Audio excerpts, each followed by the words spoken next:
Behind me is Kogan Plaza, a hub for student life here at the George Washington University. Since the Israel-Hamas War broke out in October, students here have used this space to protest, hold demonstrations, and hold vigils as well. As students seek to express how they feel about this conflict here at GW, they're running headfirst into a problem facing students across the country right now. Private universities like GW can regulate speech in multiple ways: time, place, and manner. Basically, when students can meet, where they can meet, and also how they can meet. Recently, as of last Friday, GW administrators released an announcement dealing with how students can use spaces like Kogan Plaza, as well as nearby University Yard, just a block away. From December 11th through December 19th, students here can actually use these spaces for unplanned activities or large events such as protests. The reason, according to GW administrators, is because these events might interfere with students' ability to study for finals. The announcement comes amid a tense climate at GW in light of recent protests.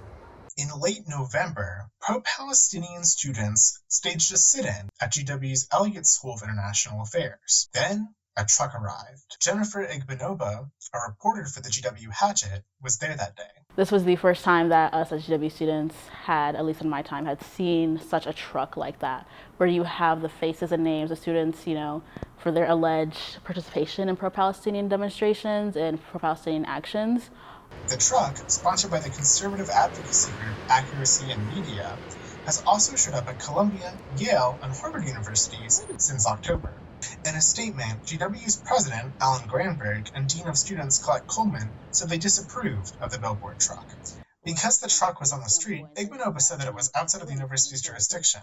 In other words, GW's hands were tied. But from a student standpoint, they see it as, okay, but the university's not doing enough to protect Palestinian students, not doing enough to protect Muslim students, not doing enough to protect Arab students, Middle Eastern students. For colleges and universities across the country, it's a difficult balancing act. How can they make room for free speech while maintaining campus safety? I think a lot of people just want to have their free speech rights protected, and they want to be able to feel safe on campus. Rachel Moon, a reporter for the GW Hatchet, covered the sit-in with Igbenova. She said GW uses the Chicago free speech principles, which come with a caveat. The freedom to debate and discuss the merits of competing ideas does not, of course, mean that individuals may say whatever they wish, wherever they wish. Like Brandeis and Columbia universities, GW suspended its chapter of Students for Justice in Palestine earlier this year.